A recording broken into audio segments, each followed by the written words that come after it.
सभी मित्रों को मेरा आनंदम प्रणाम। मित्रों, आज हम मन के बारे में जानते हैं। हमारा मन क्या है और ये कैसे काम करता है। हमारे अंदर कुछ न कुछ विचार हमेशा चलते रहते हैं, कुछ न कुछ हम सोचते रहते हैं। हम कभी भी बिना विचारों के रह नहीं सकते, खाली रह नहीं सकते। हमारे भीतर जो विचार चलते हैं ये थोड़े तेज हो जाएं, तेज चलने शुरू हो जाएं तो हम परेशान होना शुरू हो जाते हैं। और ज़्यादा तेज चलने शुरू हो जाए तो हम तनाव से गिर जाते हैं, दुखी होना शुरू हो जाते हैं। और हमारे विचार और ज़्यादा सघन हो जाएं, और ज़्यादा तेज हो जाएं तो गहरे डिप्रेशन में व्यक्ति चला जाता है।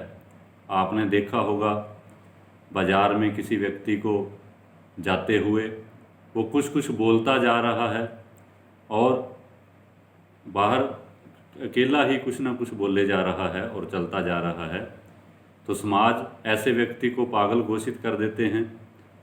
हमारे और उस पागल व्यक्ति के बीच में कोई ज़्यादा अंतर नहीं है। विचार हमारे भीतर भी चलते हैं, लेकिन हम अंदर ही अंदर बोलते हैं, बोलते हम भी हैं अकेले अकेले।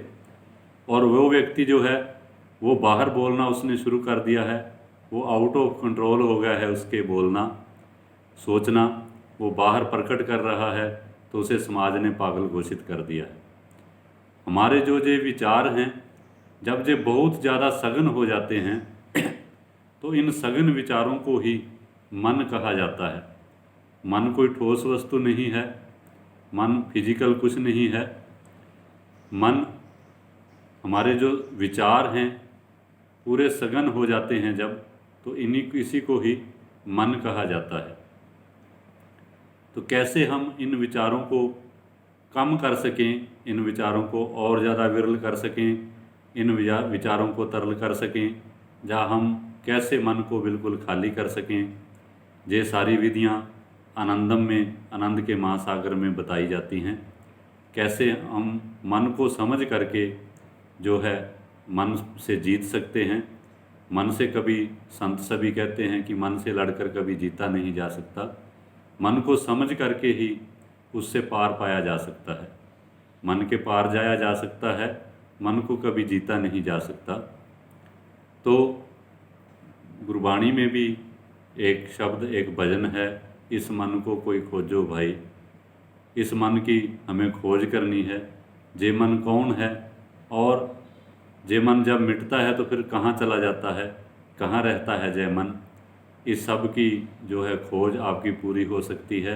आप आनंदम, आनंद का महासागर संस्था को ज्वाइन करें, उनके 3 दिन के कार्यक्रम को अटेंड करें, तो वहाँ आपको बहुत ही आसान विज्ञान विधियों के द्वारा आपका मन खाली कर दिया जाएगा। और मन के खाली होते ही हमें भीतर से शांति, भीतर से आनंद अनुभव होना शुरू होता है। और उसी आनंद और शांति को अनुभव करने के लिए ही हम पृथ्वी पर पैदा हुए हैं। आपने मेरी बात को बहुत ही गौर से सुना। मैं आपका बहुत बहुत धन्यवादी हूँ, बहुत बहुत अनुग्रहित हूँ।